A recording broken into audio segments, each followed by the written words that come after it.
Pai, essa é a tua palavra e nós somos gratos por ela. Somos gratos porque ela traz vida e esperança, a esperança da salvação que existe em Cristo Jesus. A minha oração, Pai, é que essa palavra que nós lemos produza em nós frutos. E conforme fala a tua palavra, no mínimo 30 por 1 e no máximo 100 por 1. Que ao nós sairmos deste lugar, após meditarmos na tua palavra, não sejamos mais as mesmas pessoas. Amém.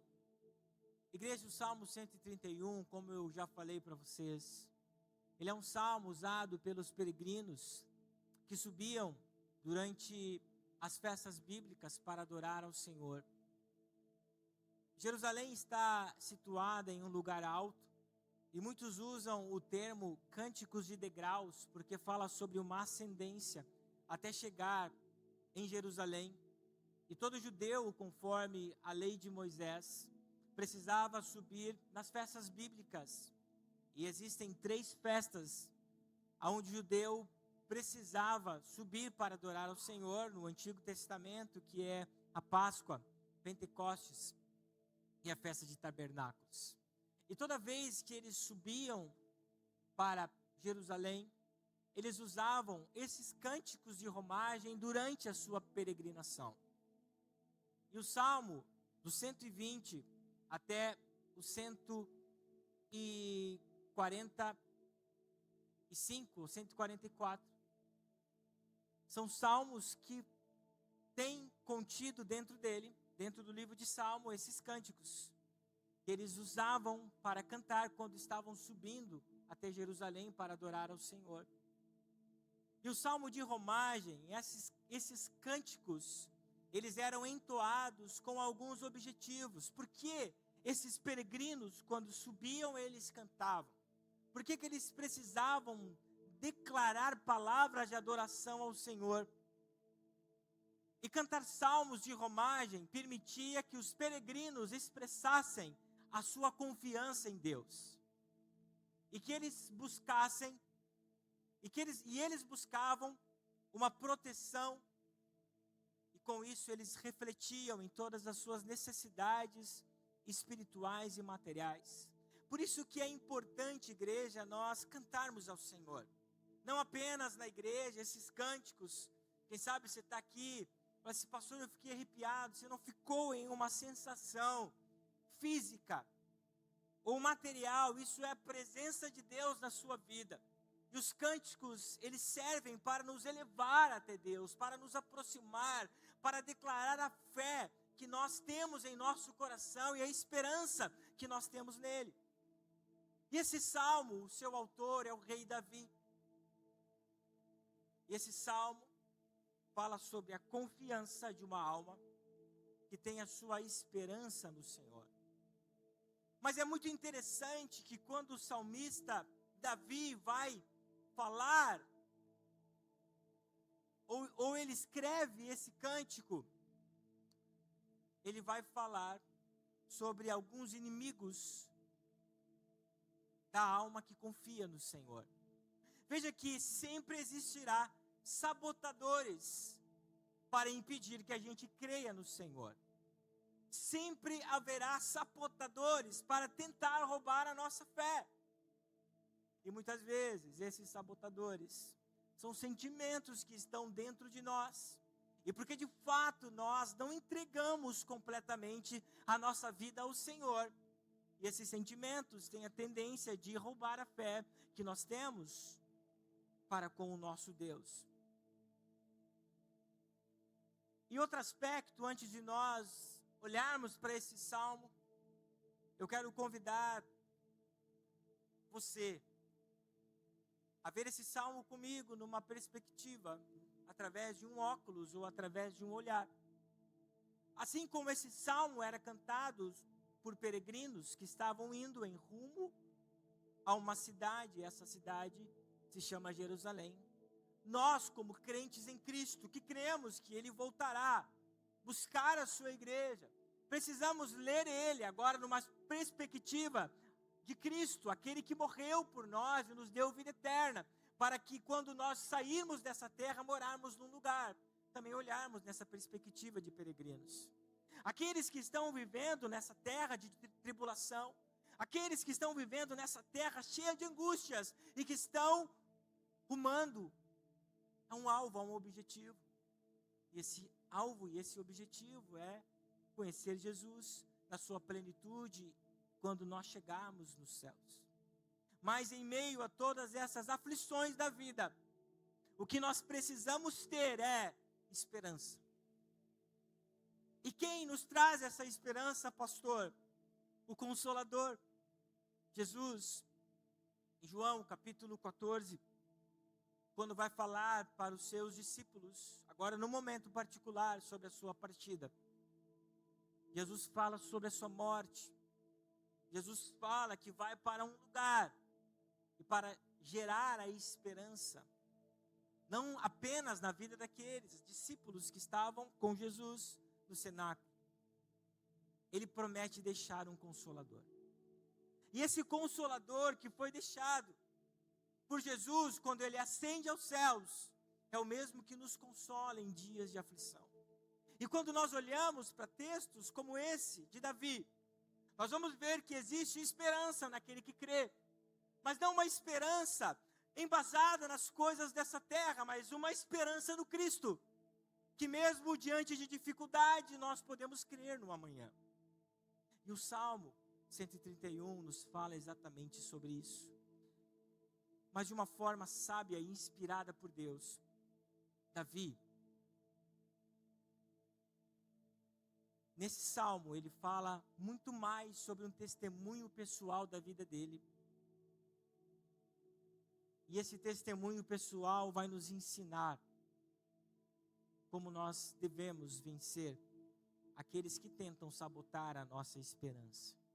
Por isso que o versículo 1 diz o seguinte, Salmo 131, 1. O Senhor, melhor dizendo, Davi dizendo, não é orgulhoso o meu coração, nem arrogante o meu olhar. Não ando à procura de coisas grandes, nem de coisas maravilhosas demais para mim. Davi falando sobre si. Alguns comentaristas dizem, o comentário de John Wesley vai falar que, quem sabe, Davi havia recebido uma crítica, que ele era arrogante, que ele era orgulhoso. E quando ele estava orando ao Senhor, ele começa a dizer aquilo que ele não é, ou que ele não quer ser, ou que ele venceu. Agora o coração dele está limpo. E a primeira coisa que Davi fala das três, que são inimigas de um coração que confia no Senhor.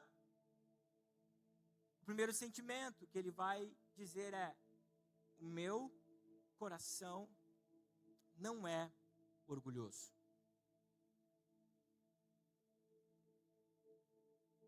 Eu vejo o orgulho não apenas como um sentimento, mas um sentimento pecaminoso.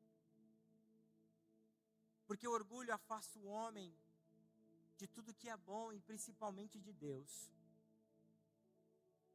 O orgulho, ele é inimigo de conselhos, ele é inimigo de amizades. O orgulho, na verdade, é inimigo de tudo.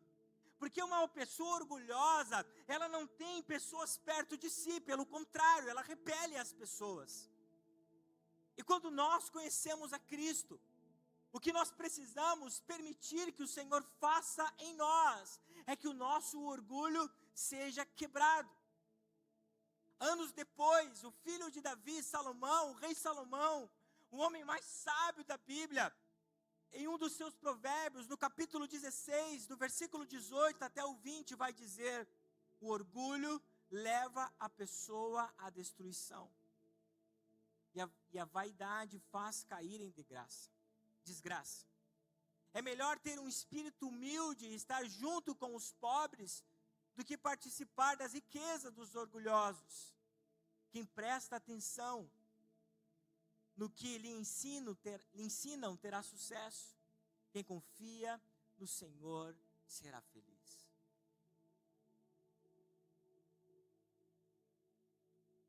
Alguns de vocês, e você precisa pensar sobre isso agora, conhece alguma pessoa orgulhosa que é simpática e amável? uma pessoa orgulhosa cheia de amigos. Uma pessoa orgulhosa onde todos querem estar perto. Pensa aí. Quem está perto do orgulhoso? Quem está perto daquele que anda em uma vida para si? O orgulhoso pensa sobre si mesmo e jamais reconhecerá as suas fraquezas. O orgulhoso, ele pensa em viver as próximas glórias da sua vida, mas jamais pensa que ele será, pela sua pequenez, muitas vezes incapaz de conquistá-las. O orgulhoso, ele não aceita repreensão. Por isso que o orgulho gera ruína. Porque aquele que tem um coração altivo e soberbo, jamais chegará para alguém e vai dizer: o que você acha sobre tal coisa? O que você pensa a respeito disso? E, infelizmente, um coração orgulhoso não está perto do Senhor. Por isso que Davi diz: o meu coração, Senhor, não é orgulhoso.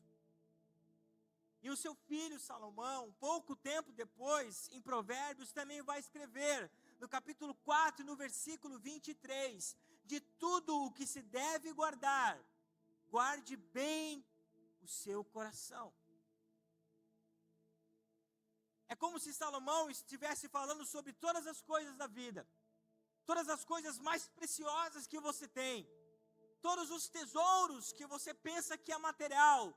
E ele vai dizer o seguinte: de todas as coisas que você tem, de todas as coisas mais preciosas, na verdade o que é mais precioso é o seu coração. Por isso cuide bem dele. Aí ele continua dizendo: porque dele procede as fontes da vida.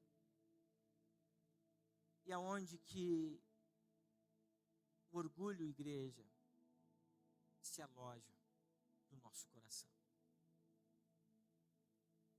É difícil uma pessoa orgulhosa, que não aceita a repreensão bíblica, que não aceita a repreensão de pessoas,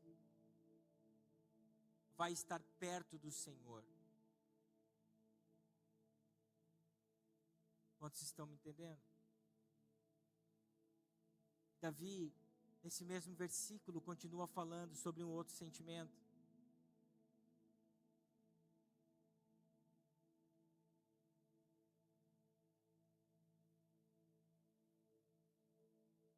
E ele fala sobre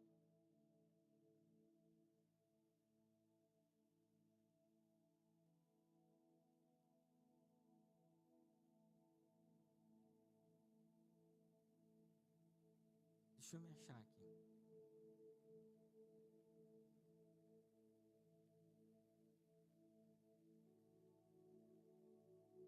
Ele fala sobre a soberba. Primeiro ele diz que o orgulho, ele se aloja no coração. E a soberba está relacionada ao nosso olhar. Se nós formos olhar, o significado da soberba e do orgulho é praticamente a mesma coisa.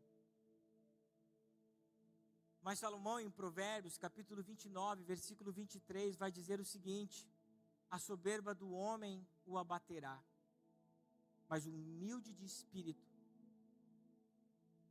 obterá honra. Sabe, igreja, o sábio está dizendo para nós que o inimigo, chamado soberba, tem a capacidade de nos abater, de nos destruir. E a soberba aqui, ela nunca estará relacionada ao coração, mas está relacionada da maneira que nós olhamos as coisas, ou como nós olhamos para as coisas. A maneira que nós afastamos as pessoas, ou até mesmo Deus de nós. E o terceiro inimigo, dentro dos nossos sentimentos, ensinados por Davi, está relacionado a nós querermos mais do que aquilo que nós podemos fazer. Davi está falando aqui sobre uma alma insatisfeita. A alma insatisfeita sempre está com o seu olhar nas coisas que não tem, mesmo tendo tudo, mesmo Deus tendo dado o necessário, aquilo que a pessoa precisava, mas a alma insatisfeita sempre olhará para aquilo que não tem e desejar para si. Também Salomão, tempos depois, agora em Eclesiastes, ele vai falar sobre uma alma insatisfeita. E essa analogia, essa metáfora que ele faz é muito interessante. Porque o texto vai dizer o seguinte, Eclesiastes capítulo 6, versículo 7 até o 8. Todo o trabalho do ser humano é para a sua boca. Contudo, o seu apetite nunca se satisfaz. Ano passado eu ministrei sobre esse texto. E Salomão está dizendo o seguinte aqui, que a alma de uma pessoa insatisfeita é como a fome que nós temos. A nossa fome é insaciável. De manhã nós levantamos e tomamos o café da manhã. 3 horas depois nós já estamos com fome de novo. Alguns aí antes até, né? Igual o resultado da telecena, come de hora em hora. Veja que o nosso estômago, ele nunca estará satisfeito, sempre estará com fome. E é essa metáfora que Salomão usa, dizendo que uma alma insatisfeita jamais terá saciedade. E é sobre isso que Davi está dizendo. As pessoas que nunca estão satisfeitas, o sentimento de insatisfação da sua alma é um grande inimigo da confiança no Senhor. A igreja, nós estávamos sentados com discípulos. Não estava somente eu e a Pri, alguns amigos estavam juntos e eles estavam testemunhando. Eles tiveram a sua casa tomada pela enchente, levada por tudo. E na noite, ou algumas noites depois, eles não conseguiam dormir. E ele falava assim para o Senhor: Senhor, é o Senhor que satisfaz a minha vida. Não importa que eu tenha perdido tudo, mas a minha alegria, a minha satisfação está no Senhor. Quando nós não temos a alma satisfeita, conforme Davi fala aqui, nós perdemos a esperança e não confiamos no Senhor como nós deveríamos. Por isso que no início desse salmo, Davi está dizendo, e os peregrinos cantavam quando ascendiam Israel: eu não sou orgulhoso, eu não sou soberbo, e o meu coração não deseja aquilo que não pode ter. E no versículo 2, ele vai de uma forma progressiva nos ensinando. E o versículo 2 vai dizer o seguinte: pelo contrário, fiz calar e sossegar a minha alma, como a criança desmamada se aquieta nos braços de sua mãe. Assim é a minha alma dentro de mim. Aqui é muito importante. Preste muita atenção naquilo que Davi está dizendo. Veja que Davi, ele usa uma conjunção adversativa, porque ele vai falar pelo contrário. Ele coloca um contraste. Veja, ele diz o seguinte: eu não sou assim, eu não sou orgulhoso, eu não sou soberbo, eu não sou altivo. Pelo contrário, a minha atitude é diferente a essa. E é isso que o Salmo quer ensinar para nós. Se existe o inimigo, aquele que nos afasta de Deus, nós precisamos ter uma outra postura. Aí Davi, ele vai usar uma analogia novamente e vai dizer: eu não sou assim, eu sou como uma criança desmamada. Veja que essas figuras de linguagem eram muito entendidas na época de Davi. Davi está falando o seguinte: a representatividade dentro desse salmo de uma criança desmamada, ela é muito interessante. O Davi, eu apresentei agora ao Senhor. A única fonte de alimentação que ele tem é o leite materno da sua mãe. Ele não consegue, 3 horas da manhã, estou com fome. Ele não desce sozinho do berço, caminhando. Abre a geladeira, fala, eu quero uma banana. Pega a cadeira, sobe em cima da cadeira, escolhe. Feijão, esquenta no micro-ondas e come. Não. Ele é uma criança que depende da alimentação da sua mãe.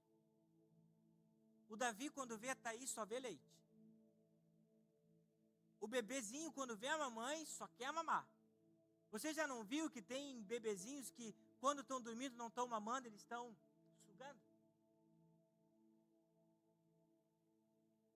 O bebê recém-nascido que mama, olha a mãe e vê uma fonte jorrando de leite.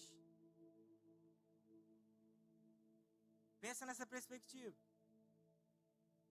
Ele olha para a mamãe, tanto é que a aproximação da mãe e do filho, que traz essa aproximação, ele sai do ventre. O aconchego, o calor agora é nos braços da mãe, que quando mama, troca os seus olhares com o seu filho. Ali ele sente a segurança através da amamentação e do leite materno.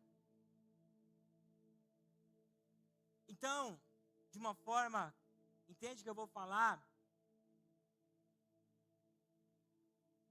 Há uma forma interesseira do filho estar com a mãe naquele momento, porque ele quer mamar. Davi, ele usa a figura. Agora, é como se fosse Deus que nos desse o leite materno. E nós, essa criança.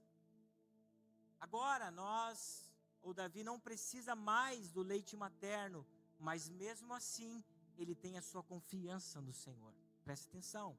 Não é por aquilo que Deus lhe dá. Não é pelo leite que Deus dá para nós. Não é por aquilo, não são pelas bênçãos que Deus nos dá que nós amamos ao Senhor, mas sim por quem Ele é. É por quem Ele é nas nossas vidas.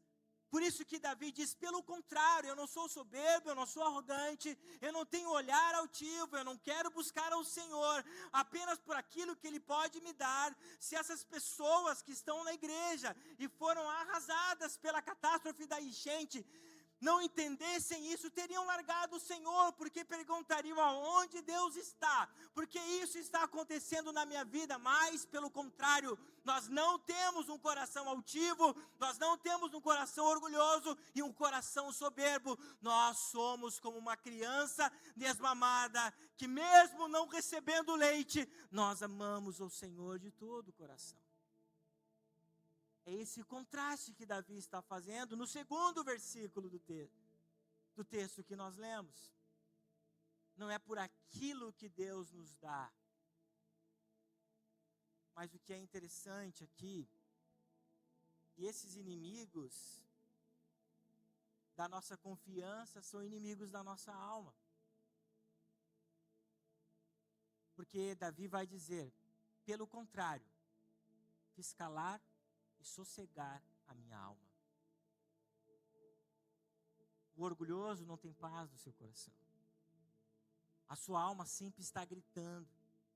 As pessoas que não confiam no Senhor têm inúmeros sentimentos que não sabem, vazios no seu coração. Quando nós estamos com a alma orgulhosa, arrogante, e não confiamos no Senhor, a nossa alma não está quieta. Nós estamos angustiados, nós estamos aflitos, nós estamos pensando somente no amanhã, e não confiamos em Deus, naquilo que Ele pode fazer. Aí Davi diz, pelo contrário, eu fiz calar a minha alma. Eu não estou preocupado com os meus problemas. Eu não estou preocupado com as situações que eu estou vivendo. Eu só estou preocupado em confiar no Senhor. Aí, igreja, eu me lembro de mais um salmo de Davi, que nos ensina o que nós precisamos fazer com a nossa alma aflita. Não vou pedir para você levantar a mão, mas quantos de vocês não levantam a mão? no mínimo uma vez essa semana ficou com a alma angustiada, aflita. Cara, eu não estou entendendo o que está acontecendo comigo. É que a nossa alma está gritando, está ansiosa, está aflita, está orgulhosa. Aí, meu irmão, Davi nos ensina também no Salmo 42, versículo 11. Ele diz o seguinte: por que você está abatida, ó minha alma? Porque se perturba dentro de mim. Às vezes a nossa alma se perturba, se bate dentro de nós não entendemos. Pode ser pelo orgulho, pode ser pela falta de arrependimento, pode ser pela falta de quebrantamento. Meu irmão, não se justifique mais diante dos seus erros.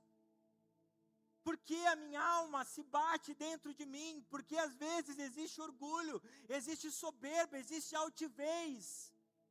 Isso nos afasta do Senhor. Então o texto vai dizer: por que te perturba dentro de mim, ó minha alma? E Davi, falando com ele mesmo, diz o seguinte: espera em Deus, confia em Deus, pois ainda, mesmo diante das aflições da vida, eu o louvarei. Ele é o meu auxílio e Deus meu.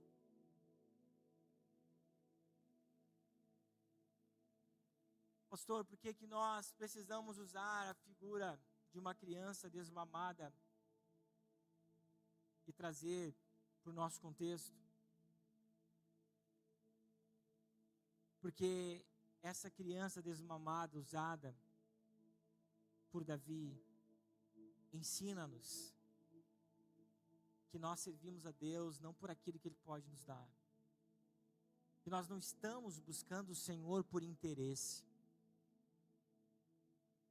mas nós estamos buscando ao Senhor porque nós o amamos e porque nós sentimos segurança nos seus braços, porque a nossa esperança não está nas coisas dessa terra. Meu irmão, as coisas dessa terra só vão ficar piores. A nossa esperança está no Senhor. E por fim, e já finalizo, Davi, ele fala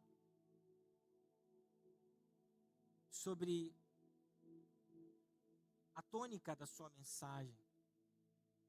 Como ele aqui estava como rei de Israel quando escreveu, ele escreve para a nação. E ele usa a expressão: espere, ó Israel, no Senhor, desde agora e para sempre. Davi tinha plena convicção que vencer esses sentimentos, preste atenção agora, esses sentimentos de arrogância, o ministério pode subir. Esses sentimentos de altivez, de orgulho, levaria ele, a sua nação, levaria os peregrinos a reconhecer quem Deus era. Mas, meu irmão, eu falar para você que vencer essas coisas é fácil, seria uma mentira da minha parte. Porque vencer a ansiedade por si só, muitas vezes, é impossível. Quando a nossa alma está perturbada dentro de nós, se mexendo de um lado para o outro, por causa dos problemas da vida, se eu falar para vocês que é fácil, eu estaria sendo um hipócrita aqui na frente. Mas coloca o versículo 3 para mim, do Salmo 131 na tela. Salomão vai dizer para nós o que nós precisamos fazer. As coisas impossíveis de serem vencidas não está pelas nossas mãos, mas está pela confiança que nós temos em Cristo Jesus. Porque ele vai dizer, Salmo 131, 3, coloca em tela para mim. Porque ele vai dizer: espera, ó Israel, no Senhor, desde agora e para sempre. Sabe o que o texto está nos dizendo? Que vencer os inimigos da nossa esperança não é uma capacidade que nós temos. Mas tudo isso, esses inimigos podem ser vencidos através de Jesus. Aquele que morreu na cruz por nós. E no livro de João, capítulo 19, é um texto maravilhoso. Então deixa eu conferir a fonte. João 19:30. Quando Jesus estava na cruz, antes de Jesus dar o seu último suspiro, ele disse o seguinte: está consumado. E essa palavra, no sentido original, na qual foi falada e escrita, significa está pago. Eu paguei a dívida de cada um que crê em mim. Quem sabe nessa noite você está com a sua alma perturbada dentro de você. Quem sabe você está com esse sentimento de orgulho, de soberba, de altivez. Sabe o que Jesus convida você a fazer? Entregue a mim. Eu paguei tudo por você. O que você precisa fazer agora é descansar e ter a confiança que existe esperança em todo aquele que crê em Jesus. Eu quero convidar você a se colocar de pé e nós vamos cantar ao Senhor. E quando nós cantamos, ou enquanto nós cantamos, eu convido você a fechar os teus olhos e entregar ao Senhor tudo que está tirando sua paz. Reconheça que você é um orgulhoso, quem sabe. Reconheça que você tem um olhar soberbo, quem sabe. Reconheça que a sua alma não é satisfeita. Apenas diga: Jesus, eu quero jogar em Ti os meus fardos da vida e simplesmente confiar.